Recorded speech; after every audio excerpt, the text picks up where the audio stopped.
할렐루야. 한 주를 다시 시작하며 하루를 또 시작하는 월요일입니다. 오늘도 우리와 함께 하시는 한결같은 하나님의 은혜에 감사드립니다.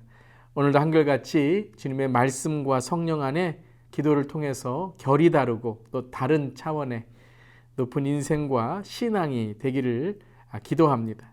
오늘은 시편 73편의 말씀입니다. 하나님이 참으로 이스라엘 중 마음이 정결한 자에게 선을 행하시나 나는 거의 넘어질 뻔하였고 나의 걸음이 미끄러질 뻔하였으니 이는 내가 악인의 형통함을 보고 오만한 자를 질투하였음이로다. 그들은 죽을 때에도 고통이 없고 그 힘이 강건하며 사람들이 당하는 고난이 그들에게는 없고 사람들이 당하는 재앙도 그들에게는 없나니 그러므로 교만이 그들의 목걸이요 강포가 그들의 옷이며 살찜으로 그들의 눈이 솟아나며 그들의 소득은 마음의 소원보다 많으며 그들은 능욕하며 악에게 말하며 높은 데서 거만하게 말하며 그들의 입은 하늘에 두고 그들의 혀는 땅에 두루 다니도다. 그러므로 그의 백성이 이리로 돌아와서 잔에 가득한 물을 다 마시며 말하기를 하나님이 어찌알랴 지존자에게 지식이 있으랴 하는도다. 볼지어다 이들은 악인들이라도 항상 평안하고 재물은 더욱 불어나도다. 내가 내 마음을 깨끗하게 하며 내 손을 씻어 무죄하다 한 것이 실로 헛되도다. 나는 종일 재난을 당하며 아침마다 징벌을 받았도다. 내가 만일 스스로 이르기를 내가 그들처럼 말하리라 하였더라면 나는 주의 아들들의 세대에 대하여 악행을 행하였으리이다.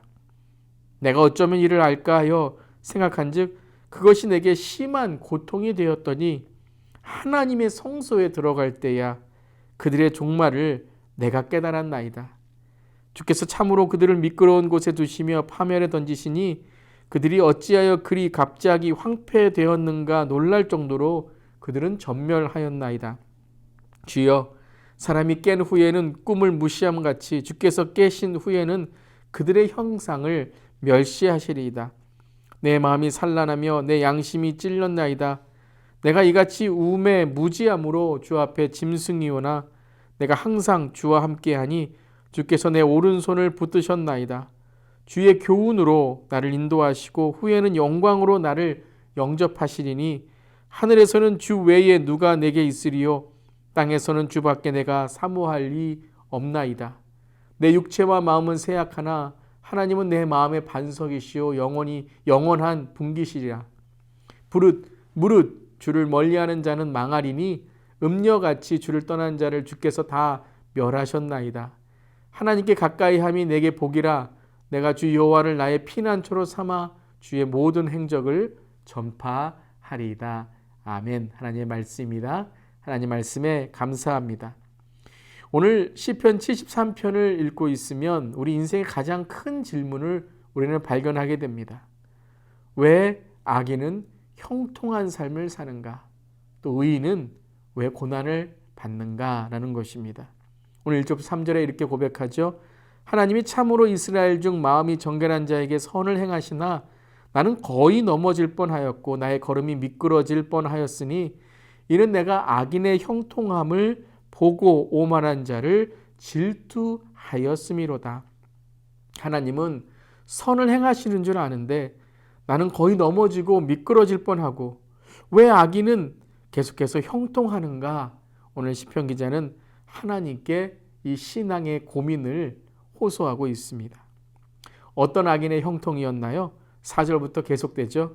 그들은 죽을 때에도 고통이 없고 그 힘이 강하며 사람들이 당하는 고난이 그들에게는 없고 사람들이 당하는 재앙도 그들에게는 없나니 그리고 그들의 교만이 그들의 목걸이고 그들은 살찌고 또 높은 데에 거만하고 또한 계속해서 재물은 늘어난다라고 시편 기자는 오늘 자기의 마음을 하나님께 솔직히 말하고 있습니다. 악하다면 죽을 때 고통이 있어야 되고 힘이 없어서 비참하게 끝나야 되는데 그들은 너무도 평안하게 아니 죽은 후에도 악인들은 잘 사는 것을 보며 오늘 시편 기자의 마음이 들끓게 됩니다. 와, 이건 정말 불공평하다라고 생각하게 됩니다. 그럴 수 있다고 생각합니다. 참 불공평하죠. 또 우리의 인생을 볼 때 참 어찌 악인이 저렇게 잘 살 수 있는가 하는 것을 우리는 정말 마음속에 호소하고 고민할 수 있습니다. 이제 여기에서 중요한 신앙의 방법이 무엇이죠? 바로 말씀입니다. 그리고 말씀을 묵상하며 또 하나님께 내 마음을 드리는 기도입니다. 그리고 하나님의 뜻을 깨닫는 것이죠.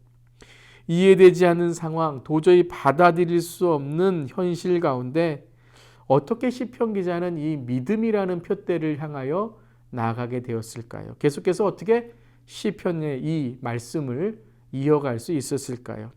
오늘 시편을 통해서 함께 이 시편 기자의 믿음의 성숙함을 배우며 우리도 이것을 통해 오늘 하루 승리하기를 바랍니다.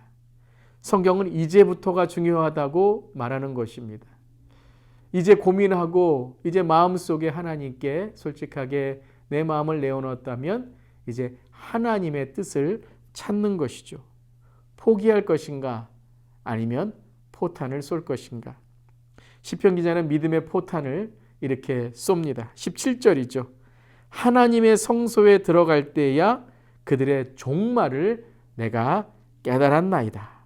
하나님의 성소에 들어갈 때 비로소 나는 그들의 종말이 무엇인지를 깨닫게 되었다는 것입니다. 그 믿음의 포탄, 믿음의 대포가 어디입니까? 하나님의 성소입니다. 하나님의 성소에 들어가서 하나님의 뜻을 깨달으니 이제는 악인의 종말, 지금 악인의 현실, 악인의 형통이 아니라 악인의 끝을 그는 보게 됩니다. 악인과 의인 사이에서 총을 겨누며 총격전을 할 때는 의인이 지는 것 같은데 이제 하나님의 대포, 아니 하나님의 핵폭탄이 그 악인들에게 쏟아지는 것을 깨닫게 되니 그들이 마지막에 어떻게 심판을 받을 것인지를 그는 깨닫게 됩니다. 16절 17절입니다. 주께서 참으로 그들을 미끄러운 곳에 두시며 파멸에 던지시니 그들이 어찌하여 그리 갑자기 황폐되었는가 놀랄 정도로 그들은 전멸하나이다. 여러분, 핵은 총하고 비교할 수 없습니다. 핵은 한 번에 모든 것을 날립니다. 총은 계속 쏘지만 핵은 한 번에 모든 것을 다 진멸시킵니다. 파멸에 던지시니 그들을 놀랄 정도로 황폐하게 하시고 전멸하게 만드실 것이다.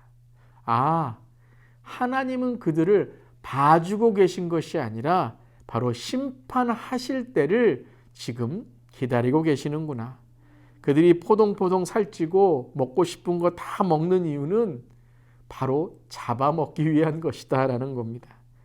살찐 동물을 잡아먹기 위해서 계속해서 살을 찌우는 것처럼 악인들, 이제 심판 가운데 그들은 멸망하게 될 것이다 라는 것을 깨닫게 되는 것이죠. 그리고 시편 기자는 이것을 깨닫게 됩니다. 하나님이 바로 고난과 어려움 가운데 의인들을 훈련하신다는 것입니다.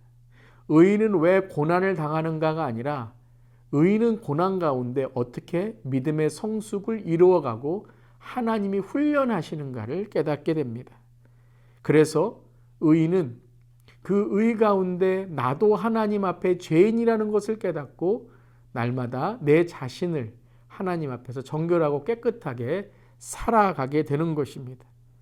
악인의 죄에 빠지지 않고 악의 행동에 타협하지 않고 계속해서 하나님의 의를 지킬 수 있는 것은 나의 성품과 인격과 나의 능력이 아니라 하나님을 붙잡을 때에, 하나님만 의지할 때 가능하게 된다는 하나님의 훈련을 깨닫게 됩니다.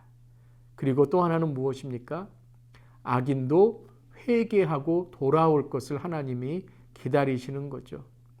악인에게도 하나님의 은혜를 베풀기를 원하셔서 지금 당장 그들을 진멸하지 않으시는 것은 그들이 자기의 죄와 자기의 어리석음을 깨닫고 세상의 세속에 있는 것들 내려놓고 하나님께 나아오기를 주님이 기다리신다는 것이죠.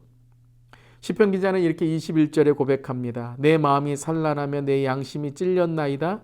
내가 이같이 우매 무지함으로 주 앞에 짐승이오나 내가 항상 주와 함께하니 주께서 내 오른손을 붙드셨나이다. 21절부터 23절까지입니다. 내 양심이 찔렸으며 나는 무지한 짐승과 같다라고 고백하는 것은 나도 의인인 줄 알았는데 하나님, 저도 죄인입니다. 하나님 앞에 얼마나 나는 보잘것없는 존재인지, 하나님의 뜻이 얼마나 나의 생각보다 높고 위대한지를 고백하고 회개하게 됩니다. 그때 그의 영이 열어지게 되는 것이죠. 24절 25절 주의 교훈으로 나를 인도하시고 후에는 영광으로 나를 영접하시리니 하늘에서는 주의 누가 내게 있으리요 땅에서는 주밖에 내가 사모할 리 없나이다. 이 찬양도 있죠. 하늘 외에 주님 밖에 없네. 정말 하나님밖에 없습니다. 여기서 하나님의 성소에 들어간다라는 것은 단지 성전 안, 교회 건물 안에 있다는 것만이 아니라 주의 교훈으로 나를 인도하시고 나를 영접하신다.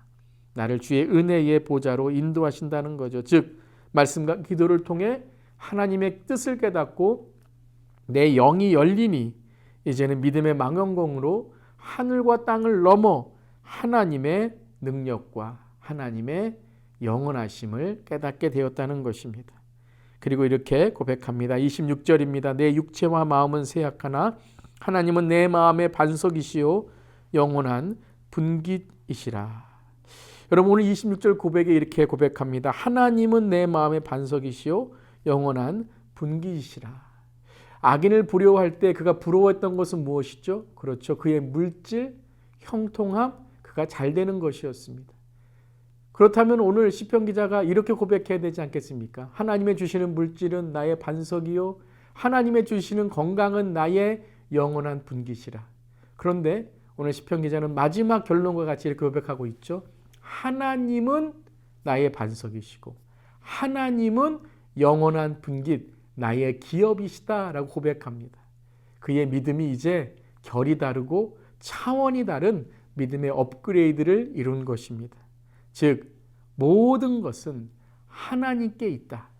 하나님이 주시는 것이 아니라 하나님이 우리에게 베푸시는 것이 아니라 하나님과 함께할 때 우리의 삶은 승리하는 삶이고 영원한 것이다라는 것을 깨닫게 됩니다. 그리고서 마지막 27절 마지막입니다. 하나님께 가까이함이 내게 복이라. 내가 주 여호와를 나의 피난처로 삼아 주의 모든 행적을 전파하리이다. 하나님께 가까이함이 내게 복이라. 내가 악인에게 내 마음이 빼앗겼구나. 내가 악에 내 마음을 더 가까이 두었구나. 그것을 더 부러워하고 질투했구나. 이제는 하나님께 내 마음을 두니 진정한 복이 어디 있는지를, 하늘의 복, 천국의 복, 천국의 삶을 살아가게 되었다라고 고백하는 것입니다. 사랑하는 성도 여러분, 이 결이 다른, 차원이 다른 믿음의 성숙을 우리 모두 이루어 나가기를 간절히 기도합니다. 특별히 이해되지 않는 상황, 원망의 현실, 문제 앞에 떨고 있는 내 자신이 있을 때 말씀과 기도로 나를 이기고 세상을 이기고 구속한 주님만 보며 나아갈 때에 오늘도 승리하는, 최후 승리를 선포하는 우리 모두의 삶이 되기를 주님의 이름으로 축원합니다. 아멘. 기도하겠습니다. 하나님 감사합니다. 오늘 말씀을 통해 정말 저도 저의 믿음이 더 성숙해야 되고 더 높은 곳을 바라봐야 됨을 깨닫게 됩니다. 우리의 짧은 생각, 짧은 이해, 짧은 우리의 소견으로 악과 의를 판단하지 않게 하시고 영원한 주님의 말씀과 또 주님과의 그 뜻을 깨닫는 대화, 기도를 통해서 오늘도 우리의 믿음이 결이 다르고 차원이 다른 믿음의 업그레이드로 나아갈 수 있도록 주여 인도하여 주시옵소서. 오늘 이 아침에도 이제 밤이 아침이 되고 오늘 하루에 햇살이 비추는 것처럼 오늘 사랑하는 성도님들에게 오늘 은혜의 햇살, 축복의 햇살이 비출 수 있도록 주여 우리 모든 성도님들 축복하여 주시고 영을 깨워 주시옵소서. 주님 감사드리며 예수님의 이름으로 기도드리옵나이다. 아멘. 오늘 계속해서 말씀 약하시면서 함께 기도하겠습니다.